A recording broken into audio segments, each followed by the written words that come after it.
My name is Aaron Brown. I'm the data architect for the City of Austin. And I have a question for you related to, I believe in open transparency. I'm very excited about our new CIO, and I think great things are going to happen. But here's what escapes me in this conversation. So we heard Senator Bradley talk about walking decisions click by click and kind of unwinding them. And Professor Greenberg talked about all these different data combination mechanisms and mashups. So my question is, what's driving the standards by which the data is being presented? So we have open transparency, and some people want to put it in a Word document, some people want to put it in PDF, there's an Excel, there's HTML. The reason the web succeeded was because there was a common HTML language that drove people to combine and present their information in a standard fashion. And without that for data, we're not going to get to where people really want to go based on this conversation.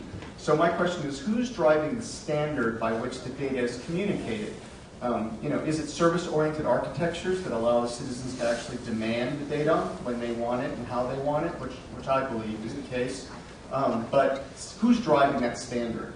Well, I agree with you that I am a firm believer in service-oriented architecture, and I also think that, frankly, the public will drive it. We are talking about government. We are talking about elected representatives, if you're a member of the House or the Senate. And I think that, as I said, there are expectations that citizens have. They can get this information. They see it in the business sector, and they are expecting and have a right to see that in the governmental sector. So service-oriented architecture, like you, I'm a firm believer in. I think that it will be driven by the citizens, and I think that there's a huge movement towards open source, and I think we'll be hearing a lot more about that. This is a question for Fred. Could you talk a little bit about to what extent journalism is beginning to encompass the skills of data mining, data visualization? You mentioned the Dallas Morning News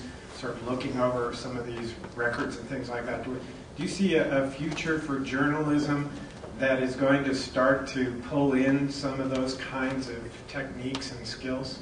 Oh, absolutely. In fact, Gary, it's already started. The Morning News is a great example. Jennifer LaFleur there is probably among the top 5 practitioners of computer-assisted journalism in the country. And her specialty is taking just enormous databases and figuring out relationally, sort of teasing conclusions out of them by use of her sort of a sorcerer's techniques. I don't pretend to understand them very well, but she's good at it. The New York Times, you may have seen several months ago, somewhere, maybe it was in New York Magazine, there was a story about a sort of a skunk works at the New York Times that is focused completely on, there's a phrase you just used, what was it? Not data mine, data visualization. Data visualization and how to